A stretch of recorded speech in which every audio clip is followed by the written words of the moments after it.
that window there directly behind her. It's tough to tell what that is. Some sort of cover, perhaps the window has been replaced at some point and isn't part of the original vehicle. So it's unclear. Again, at this point, they don't believe anybody else is in there, but just based off of what I can see, those windows are very tinted. So it's very difficult to see if, in fact, anybody else is inside. But at this point, officers believe that she is, in fact, the only person in the vehicle.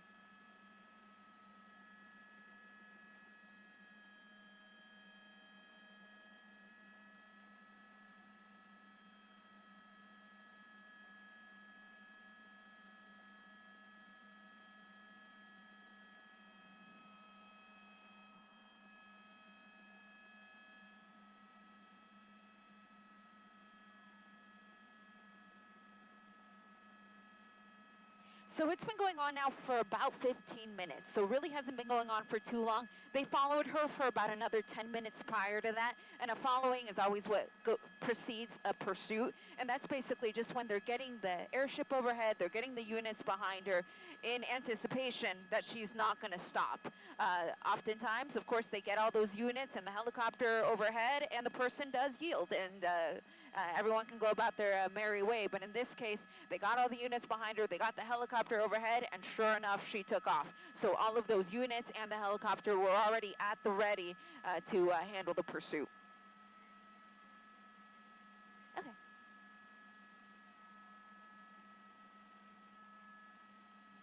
At this point, we don't have any information about the shooting itself, Colleen, but what we do know is that it happened at Echo Park Avenue and Bellevue Avenue, which is the LAPD's jurisdiction.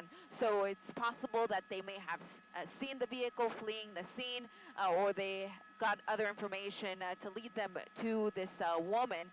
And they, again, at this point, it's unclear if anyone was actually struck in that shooting or if she simply fired those shots. But either way, the police want to take her into custody. They know that she's dangerous. She's got a gun, and clearly she was willing and able to use it. So they want to get her off the roadways and in custody.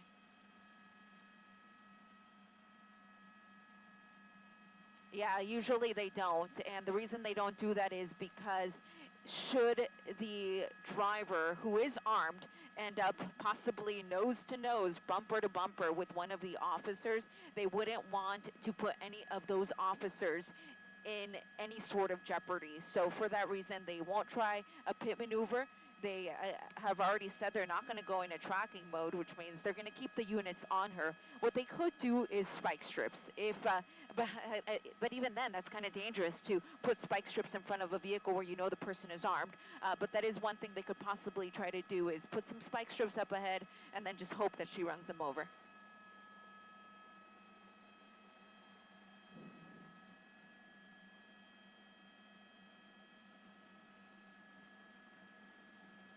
Yeah, that is a great point. What they'll try to do is when the pursuit does come to a stop, when the vehicle does come to a stop, whether it runs out of gas or she stops on her own or she's involved in a collision, what they'll try to do is clear all of the other civilians out of the way, make sure that the officers aren't in a crossfire situation, and then at that point, they can try to take her into custody.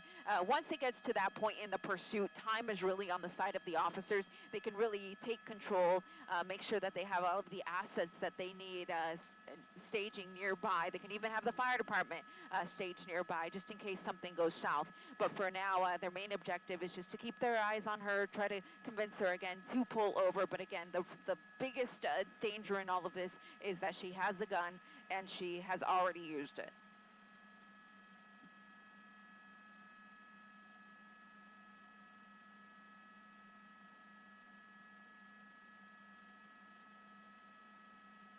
Correct. Yeah, we all we know is that she was involved in some sort of shooting. Whether or not there is a victim, that part is still unknown.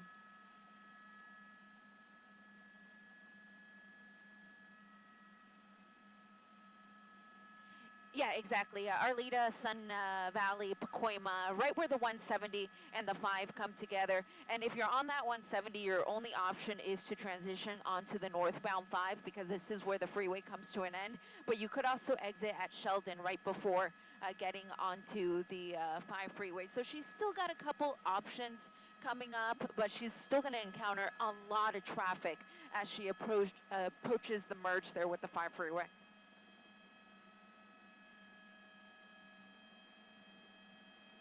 Yeah, she really does have a lot of options when it comes to freeways. I do see her putting on her blinker. I hadn't noticed that before.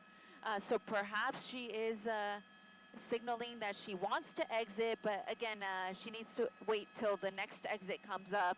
I believe she already passed Sherman Way, so we're a little bit north of that. So perhaps she is going to try to exit here off of Roscoe or Sheldon and bring things to an end, because she does appear to be signaling that she wants to exit at least.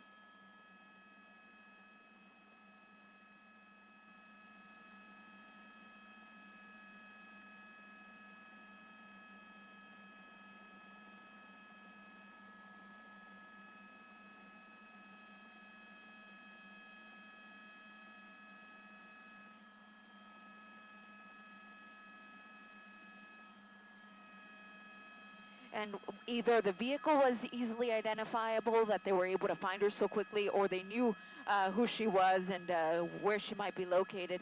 You know, let me zoom in real quick. I want to say I see a dog. I see something there in the passenger seat. Do you guys see that? What looks like a white small dog?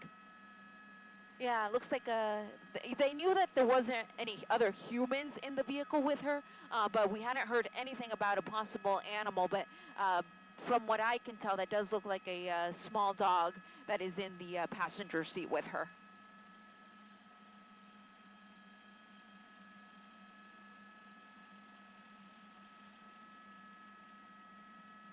So I had noticed that there were officers behind, kind of keeping traffic back, but I haven't seen any up ahead.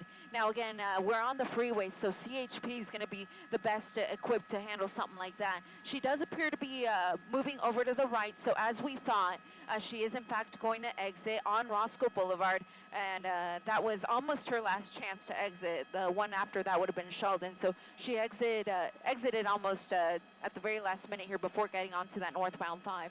So she's going to exit Roscoe. We'll see if it was an attempt to avoid some of that traffic, or if she had any intention of actually pulling over, but currently is still set up to exit onto Roscoe Boulevard.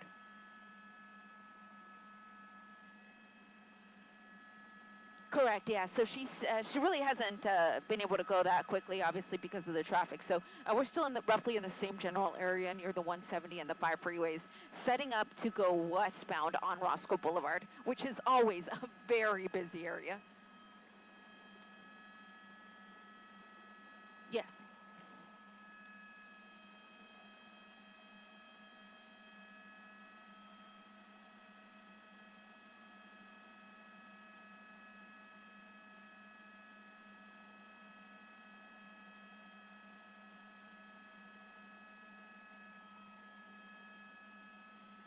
Yeah, absolutely. Kids involved in after-school sports. This is roughly that same area that you mentioned. But it looks like she may be slowing down just a little bit. I'm hoping that she's just looking for an area to pull over. But of course, officers, they don't care if she blocks traffic. They just want her to pull over and pull over now.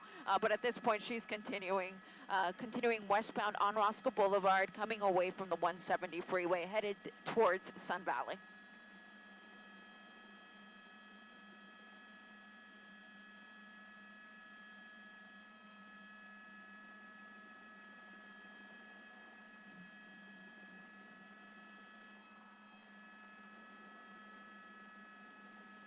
Yeah, it looks like a Dodge minivan. I don't know the exact model, but an older model Dodge minivan. I don't know how great the gas mileage is on these, but it is a bigger car, as Annabelle was saying, so it's usually not great. And again, we don't believe anybody else is in the car with her, except for what appears to be a small dog. Now, whether there's any other animals in there, that's unknown at this time, but we did notice that she at least had a small dog in the front with her, and 40 years old is how they describe her. A woman, 40 years old, wanted in connection with that shooting that took place on Echo Park Avenue and Bellevue Avenue earlier today.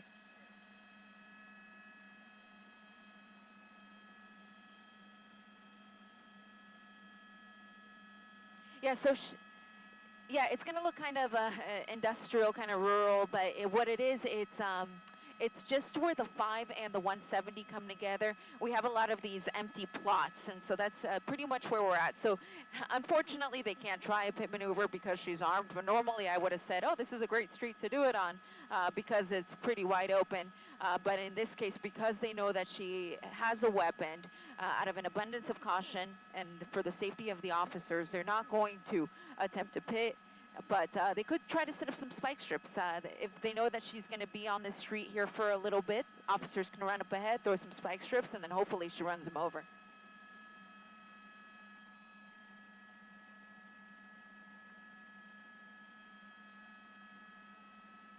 Yeah, correct. They know enough to know her age, so they've got to know her name. They got to know where she lives. They know that she's not driving a stolen car, so the vehicle, they'll have the registration information, so they know a lot about her. And they know that she was capable of using a gun earlier today in some sort of shooting, so they know she's a dangerous individual. They want to get her off the road. What they can do also, if they have this much information on her, they likely also have her phone number, so they can actually call her, get a negotiator on the line, and have somebody talk to her that will maybe convince her to pull over.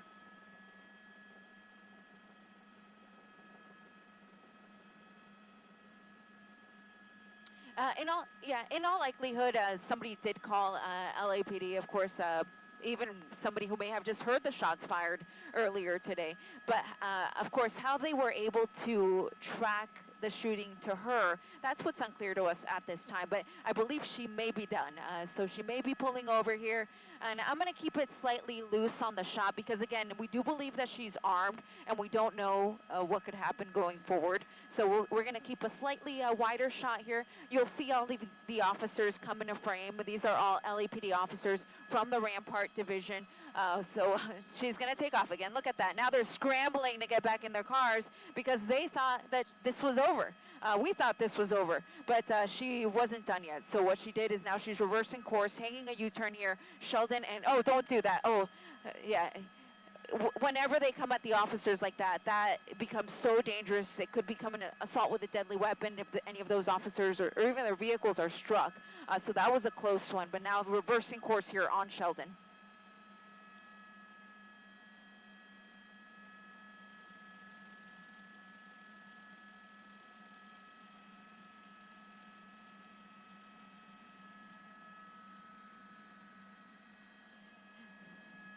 Yeah, she stopped again. So I don't know if this is a cat and mouse situation, which I think it is. I think she realizes, if she stops, the officers will get out of their vehicles. It looked like a civilian to me, Colleen. I did notice him as well, but he was wearing blue jeans from what I could quickly tell. So I think it was maybe just somebody who was crossing the road. And she's just under the freeway here. She'll pop out the other side. I do see a cruiser there on the other side of the road. Maybe he set something up, but no, I'm not seeing any spike strips there on the roadway. So she's still working the area of the 5 and the 170. So even though she did get off because the traffic was heavy, I wouldn't be surprised if she's trying to find her way back to the freeway.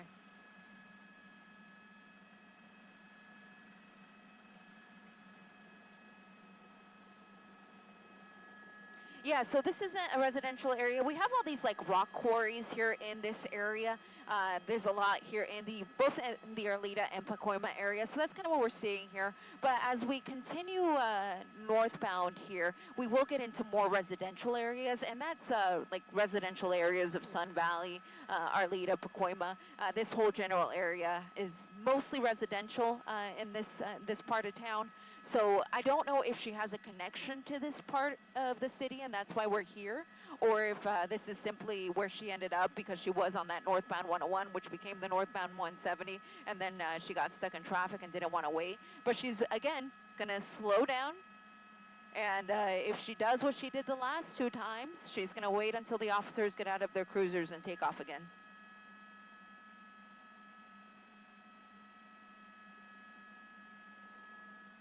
Yeah, so we're roughly in the area of Laurel Canyon. That's the major. We've got Osborne. We've got San Fernando Road. So all major streets here in the San Fernando Valley.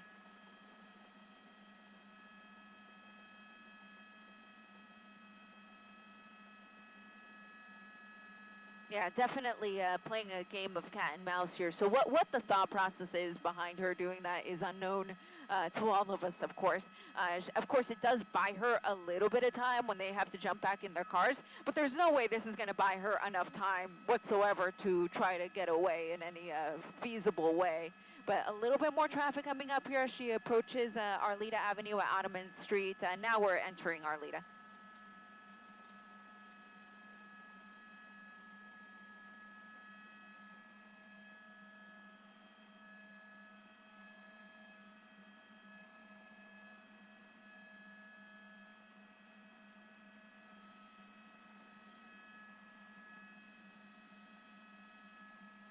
Yeah, this is the LAPD's Rampart division, so they are nowhere close to home.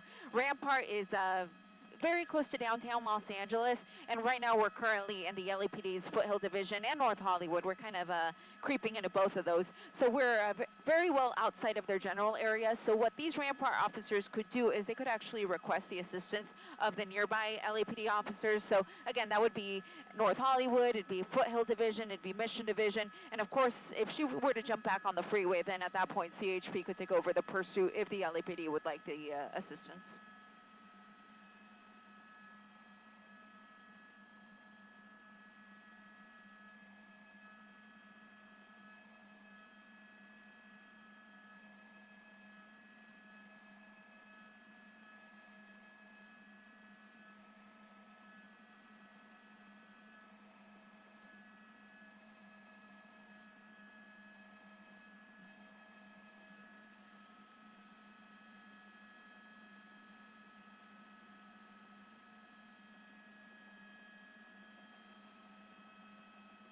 And it's a very distinctive car, so I'm sure that helped in finding the vehicle. But a lot of the time, officers are able to find some of these suspects because of license plate readers.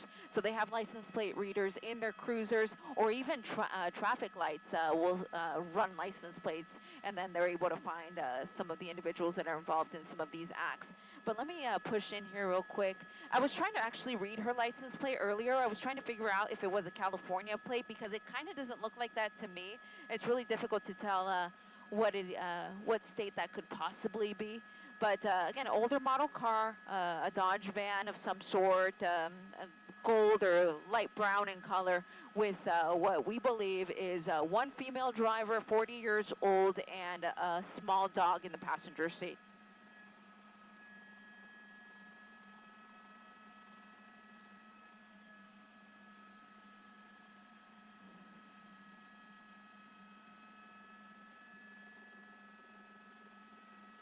Yeah, so that was on Osborne, and now she's getting on the northbound 5. So it's going to be the northbound 5 freeway, which that goes on forever, of course. So I'm not even going to get into all of her options here. But the northbound 5, I'm just going to look up real quick. It doesn't look like the traffic is actually that bad. I can see as far as roughly to about the 405 freeway in Mission Hills, and it looks like traffic is actually generally light, kind of like what we're seeing here. So she won't experience super heavy traffic as she continues northbound on the 5.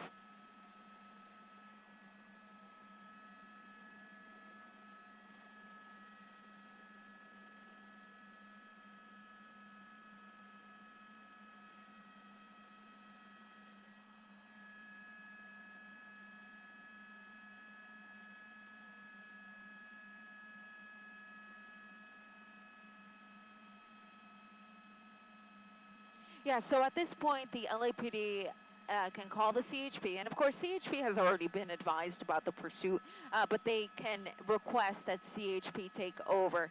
And there's certain situations where CHP may say no, but in a situation like this, where obviously this is a dangerous individual, it's not just a property crime, because sometimes if this was just a stolen car, they may just let it go. They may just say, oh, well, you know, we'll get this vehicle back at some other point. It's more important for us to make sure that everybody is safe on the roads versus continuing to follow her. But in this case, obviously, we know it's not a property crime. It does qualify as a violent crime. It was a shooting, whether or not there was a victim. So for this reason, the LAPD is going to try to stick with it as long as they can, but they will always have that option of asking CHP to take over the pursuit. Because it is now on the freeway, they really would be the best equipped to do it, especially because some of these LAPD cruisers, they're so far out of their jurisdiction. I mean, these units came from essentially downtown. They're so far out of their jurisdiction that they could possibly start to have radio issues and communication issues between them and the dispatchers. The CHP, though, isn't going to have that problem.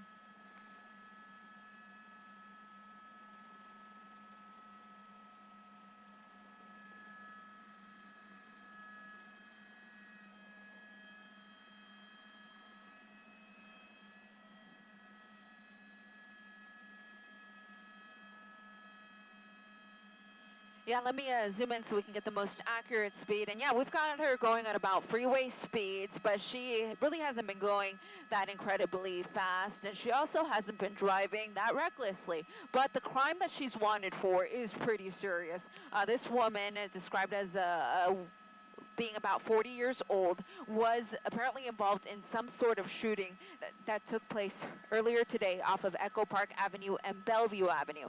Now, what we don't know is if anyone was actually struck. If they were, we don't have their condition at this point, or if this was a situation where she shot up into the air or just fired shots in general. But they were able to get a description of the woman. They were able to get a description of the vehicle, and LAPD was very quick in locating that car. They tried to pull her over in Hollywood, but she failed to yield, and the pursuit was on, making its way northbound on the 101 to the northbound 170, and now northbound 5 approaching the 405 in Mission Hills.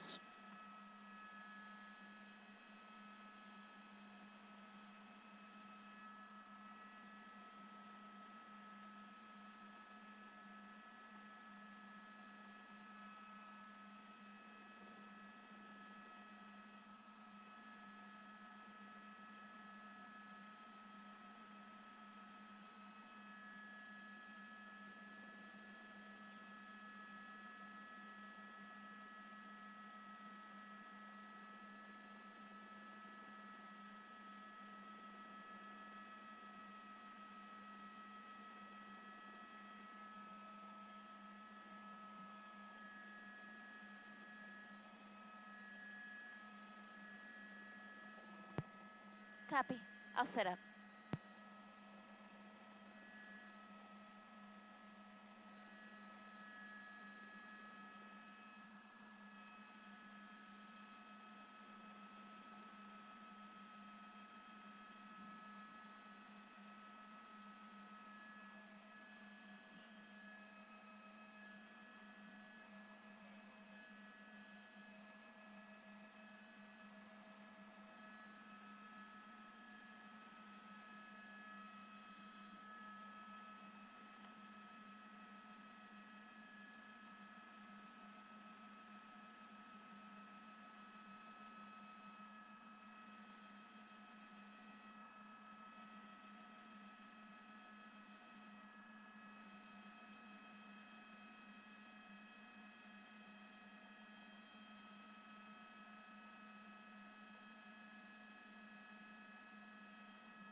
I got you. Go ahead.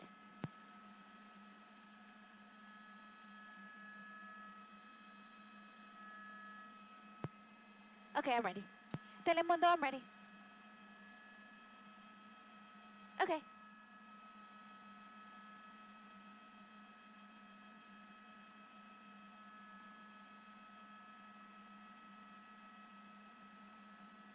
Y la persecución se encuentra ahora en el área de Silmar, en la autopista 5 en dirección norte. Nos estamos acercando a las autopistas 210 y la autopista 14. Pero todo esto empezó por esta tarde cuando la mujer que está manejando este vehículo posiblemente abrió fuego. Al momento se desconoce si alguien fue herido en esa balacera, pero eso pasó en el área de Echo Park Avenue y Bellevue Avenue. Fue entonces que la policía empezó a buscarla y la encontraron rápidamente. Solo duraron unos minutos en encontrar el vehículo. Y después, al llegar al área de Hollywood, fue cuando trataron de pararla, pero ella decidió que no iba a parar y fue cuando la persecución empezó. Entonces ya hemos estado en la autopista 101, la 170, la autopista 5, donde nos encontramos ahora, pero tiene opciones. Se puede montar a la autopista 210 o a la 14, pero también puede continuar en la autopista 5 en dirección norte. Al momento la policía no cree que hay más personas adentro del vehículo, solo es la mujer y posiblemente un perro chiquito, un perro blanco que vimos en el asiento del pasajero.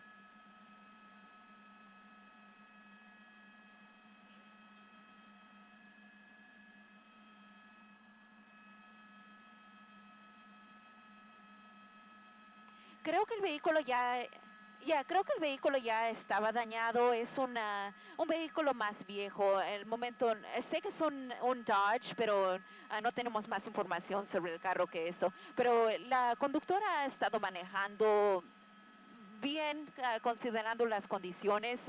Las velocidades no han sido muy altas.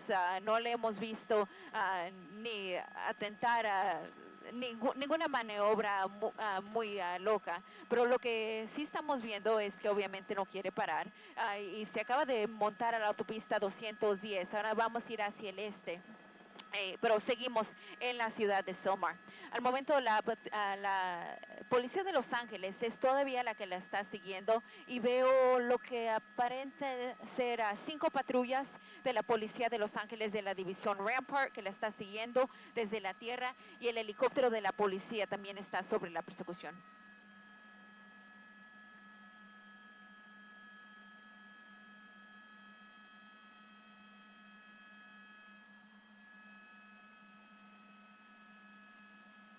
Sí, noté que en el asiento de pasajero de enfrente tiene un perro chiquito, un perro blanco, y hasta creo que le tiene un asiento de niño o algo así, porque el perro en verdad no se está moviendo mucho, pero creo que tal vez vaya a parar. Ahorita estamos abajo de la autopista, pero ya varias veces cuando estábamos en la área de Sun Valley, la conductora paró de esta misma manera, paró 3 veces, pero no se salió del vehículo. Paró por unos instantes, dejó que los oficiales se salieran de sus patrullas y después de unos segundos empezó a continuar a manejar otra vez. Entonces vamos a ver si de nuevo hace eso ahorita que estamos justo abajo de la autopista 210, cerca de la calle Garner. NOC, I lost KBIFB. Got it. NBC, I'm back with you.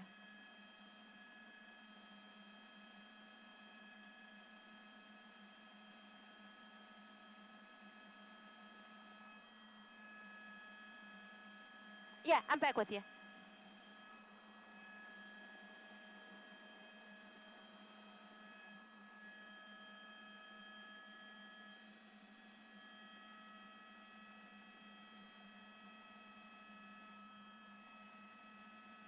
Yeah.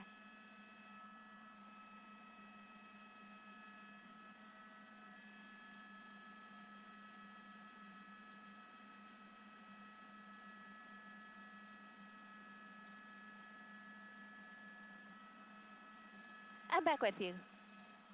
Yeah.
Yeah, Colleen, she's back northbound on the 5, but there for a few minutes, she was kind of all over the freeways.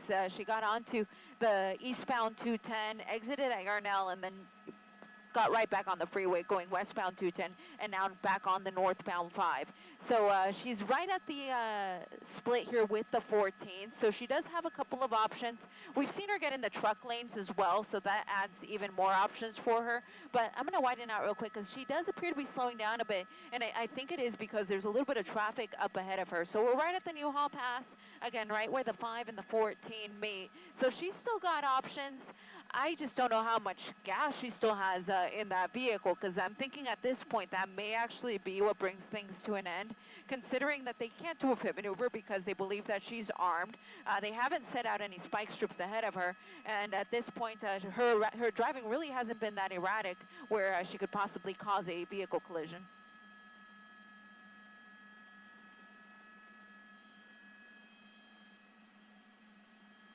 Correct, yeah, so she's northbound 5, she's right at the split with the 14 in the Newhall Pass. Lots of lanes here, so she has lots of options. You can see that she's set up to go northbound 5, but there is a little bit of traffic right in front of her. I'm going to ask my pilot, Jim, if he could just sidestep just a little bit to the right so that we won't have that overpass here in the way. But I can tell you that the vehicles are right there. You can kind of see the police cruisers. And now we're also getting a night sun, it looks like. So the police helicopter didn't have a night sun on the vehicle earlier, but now that it's getting a little bit darker, it looks like they're bringing it out, and she should still be right under the freeway overpass here for the 14 and the 5.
Looks like Oats down, Jim, so we're going to have to do Wilson. Okay. So we might just have to keep it a little high. Yeah, I'm back with you. Yeah. Yeah, I got you guys back there. We're taking care of a little hilltop issue here, but we're continuing northbound on the 5. We're entering Santa Clarita. So she had the option of the 14, but she chose the 5 over the 14. Now, this does get more difficult as the night goes on, because if she continues northbound on that 5, we get to a point roughly in Castaic where it's simply too dark for us to continue to follow, and even the police helicopter will also be limited in that sense. But they are likely advising units up ahead on the Bakersfield side of the hill about this pursuit coming their way. If it does, these LAPD cruisers are going to have to pull off. They're going to have to hand it over to the CHP, because one of the questions we were wondering was, why haven't they? And it always varies. Normally, this would be a perfect situation for them to hand over the chase to the CHP, considering that these are still LAPD officers from the Rampart Division, which is close to downtown, so we are a long ways from home. They're going to start to have radio issues all the way up here, so they're going to have to hand it over to the CHP at some point.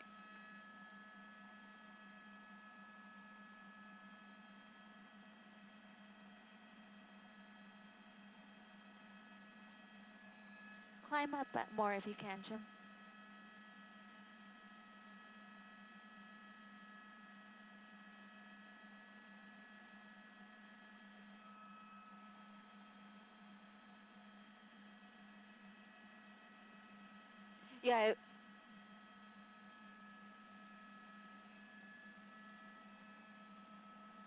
Yeah. Yeah, so the biggest challenge I'm seeing, just being up here, knowing that they're likely going to start to have radio issues, is those communication issues where the units may have issues communicating with the dispatchers or communicating with the helicopter because they're so far out of range. We see that time and time again when pursuits start making their way up north like this. So that's number one. Fuel for the officers isn't really a concern because they can just have additional units replace them if a unit either has any sort of mechanical issue or runs out of gas. But those are kind of the two biggest. But then it's the other one is just where we're at geographically. They're way out of their jurisdiction. So at this point, if they need something extra like a police canine, for example, LAPD is not going to have one close by. They're going to have to ask for assistance from nearby agencies like the LA County Sheriff's Department, which is actually the area that we're entering now. This is their jurisdiction. So they could call on their neighbors to come and assist with something like that.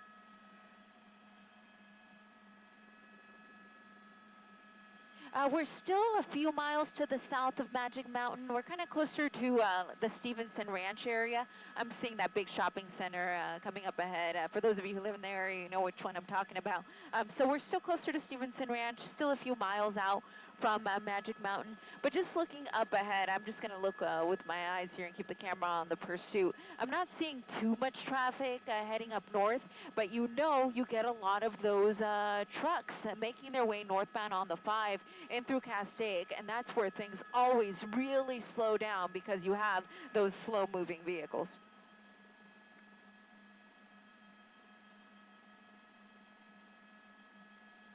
So very early on, I heard one of the officers ask if anybody else was in there with her, and the officer who responded was very adamant that there was nobody else inside.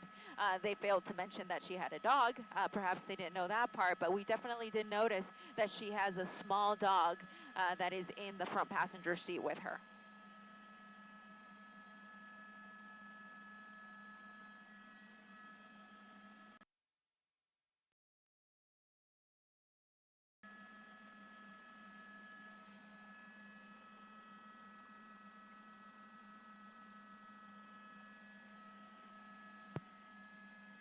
Back arrows, 280, 280. Yeah, back with you, Colleen. I hope you can hear me. But yeah, so go ahead.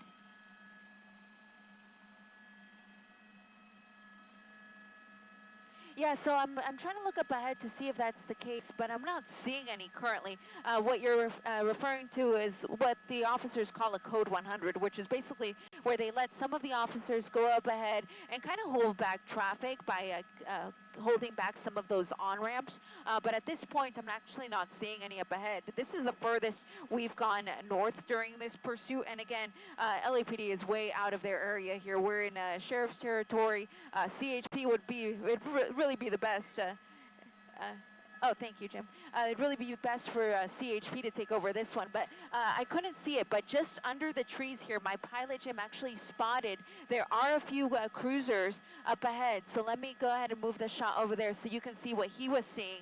So they are holding back at least to this on-ramp here, which is McBean Parkway. I wonder if perhaps those officers had enough time to set up a spike strip somewhere. I really hope so, because that would be great to try to bring things to an end.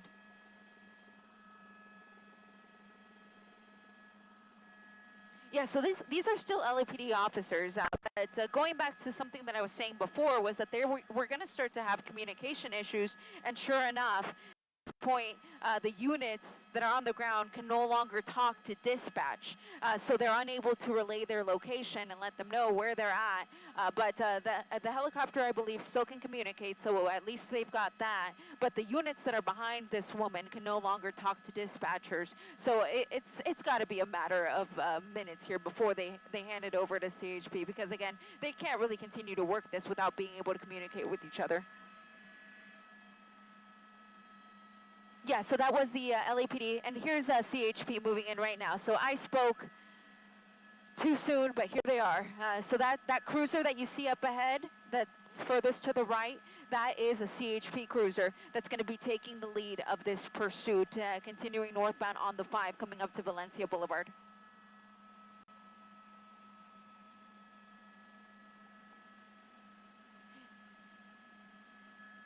Correct, yeah. So CHP, typically, once they take over the pursuit, they take over the pursuit. They don't want additional units from another agency to hang out with them in that sense. So they ask everybody else to pull off, but sometimes.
Copy.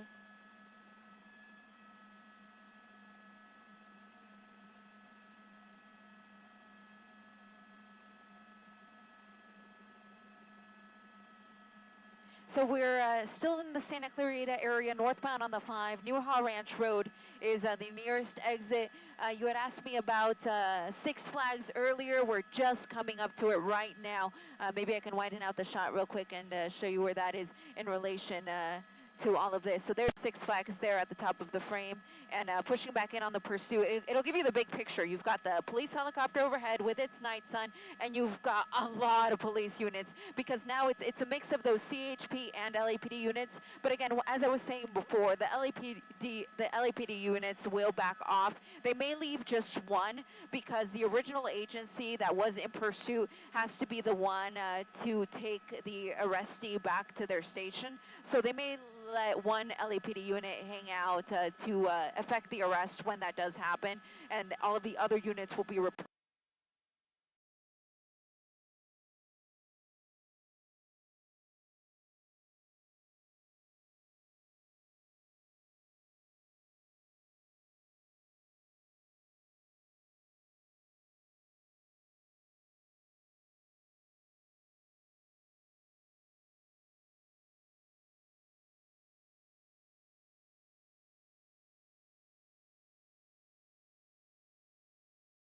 Yeah. And I'll see from the chopper. You want to try something else?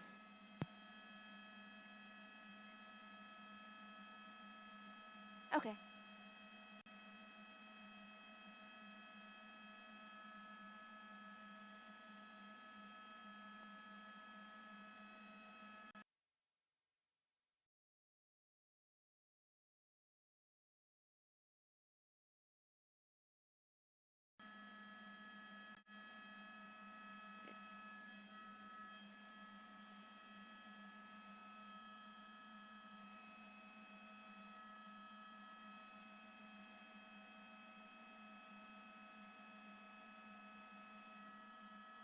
Yeah, back with you guys here, at least momentarily. As you were mentioning, the signal isn't the best up here because we are so far north. So we're still northbound on the 5, coming up to Hasley Canyon. The CHP units are getting into place to fully take over this pursuit. And as she continues north, we're going to get into areas like Castaic, where, as I was saying before, it's going to get really dark. So the police helicopter even is going to be limited in how long they can follow this. But they do have units on the other side of the darkness, which would be the Bakersfield side.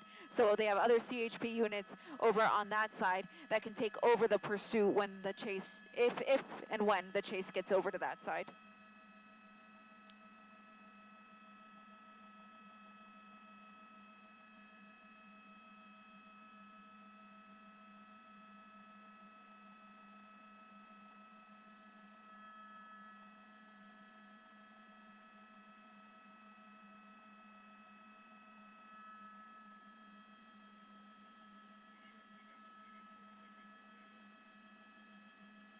Uh,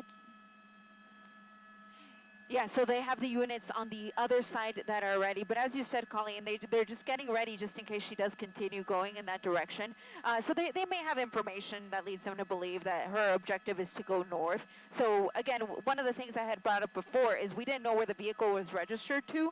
So there's a chance that it could be registered somewhere up in Bakersfield or Fresno, for example. And that's why they know that she's in all likelihood going to be heading in that direction. At this point, we don't really know much about the woman other than her age and what she's accused of doing. But officers are obviously way ahead of us. They have more information on who this individual is, and they believe that her objective is to go north.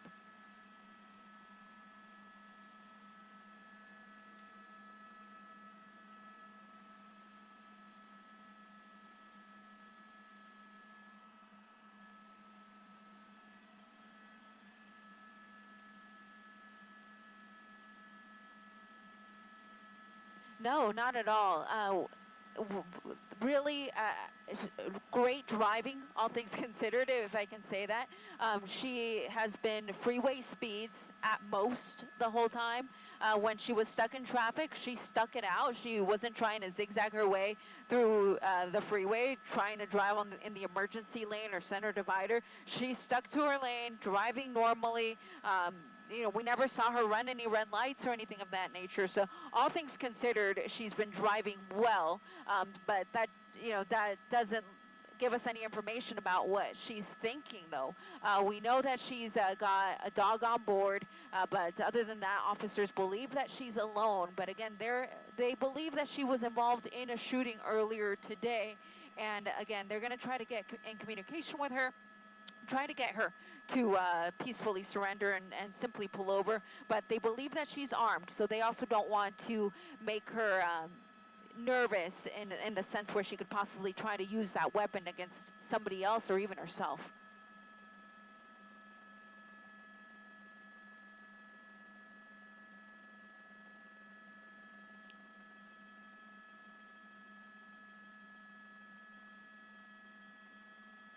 Yeah, absolutely. They will normally try to do that. If they know who the person is, they'll try to be in communication with family. They could even have those family members pre-record a message that they can play for the driver, either over the PA or by calling her and playing it. So they do have some options to try to negotiate in that sense, to try to get her to pull over. She did kind of swerve over to the left there just for a second. I thought maybe she was going to pull over, but she just kind of touched the center divider there and is continuing on, coming up to essentially like the Wayside Jail here on northbound on the 5 still.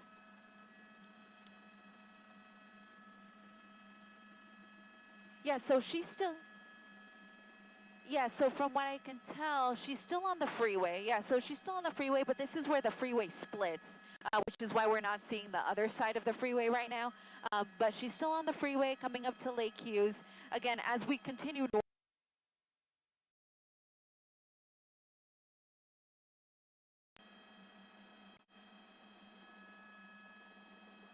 yeah, back with you guys here. As you said, the area up here is getting pretty spotty in terms of their radio reception down there and then our signal up here. But from here, she's just going to...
She may be pulling over.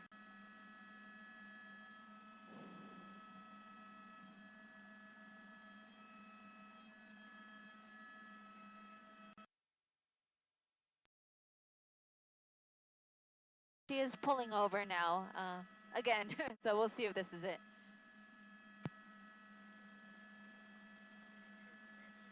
Okay. Yeah, go for it. We're not going to be able to hit anything from up here, so if you need to descend, you can go for it.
And 287.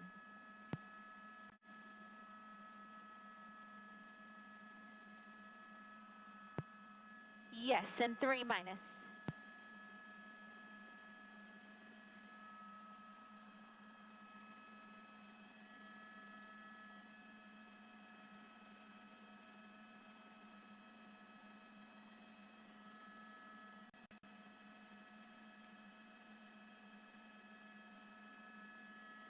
Are you able to climb just a little bit, Jim? They said they can almost see us in Wilson.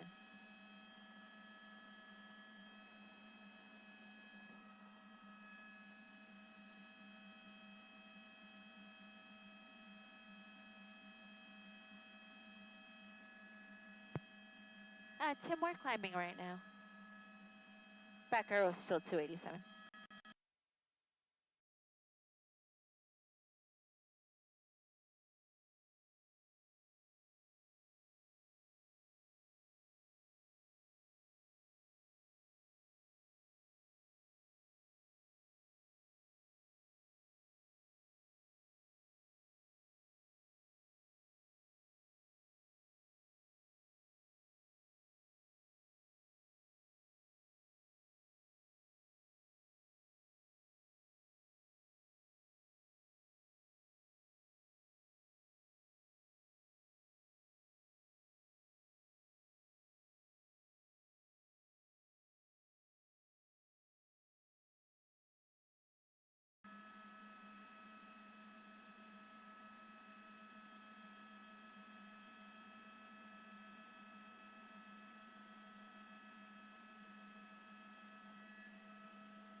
Booth, go ahead.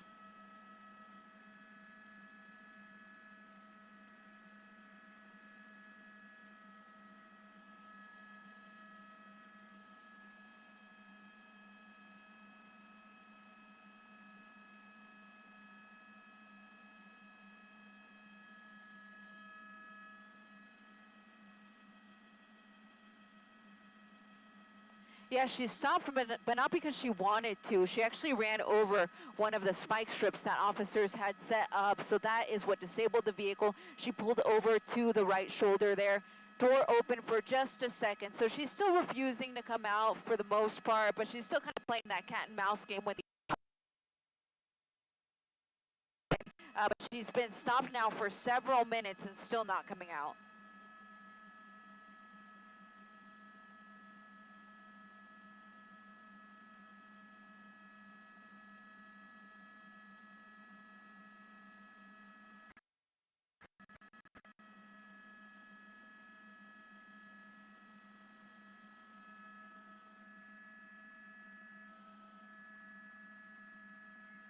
Thank you.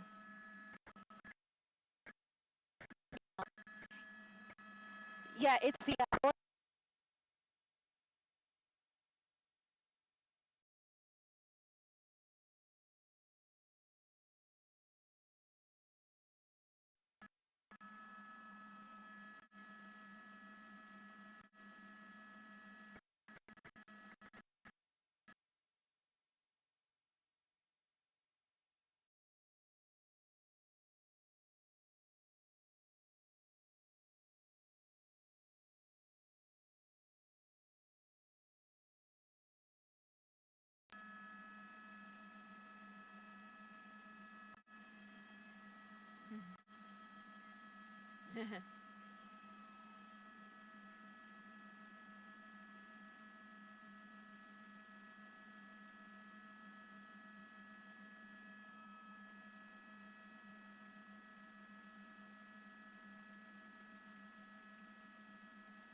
NOC, I've lost IFB.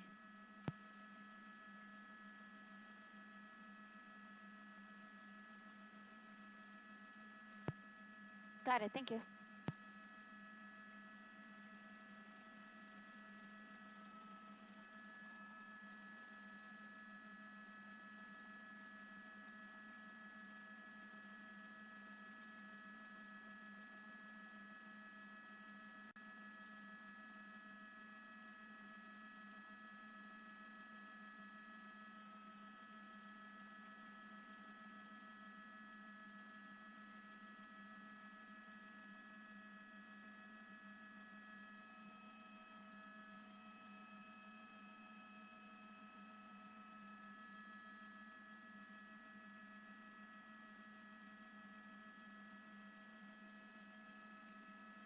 Lake Hughes Road. Yeah. Okay, go for it.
Yeah.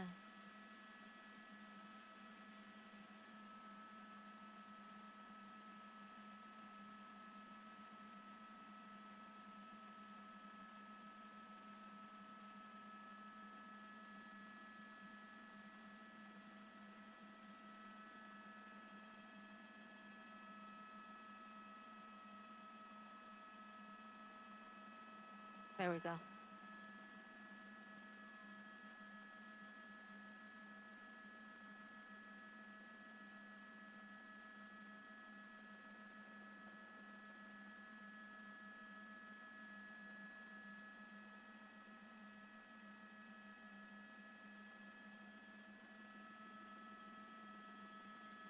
Yeah, go for it.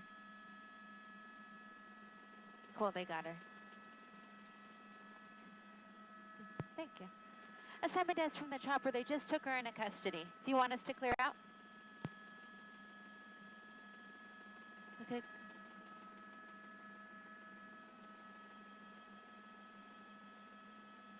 Telemundo, I'm ready with you.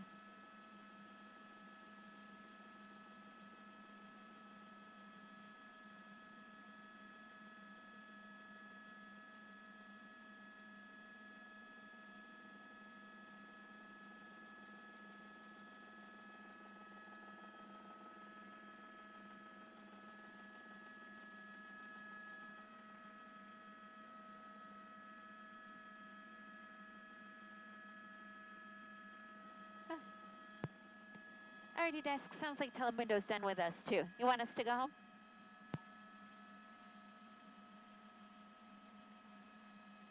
And there is a small dog in the car. Lande. Cool. Thank you.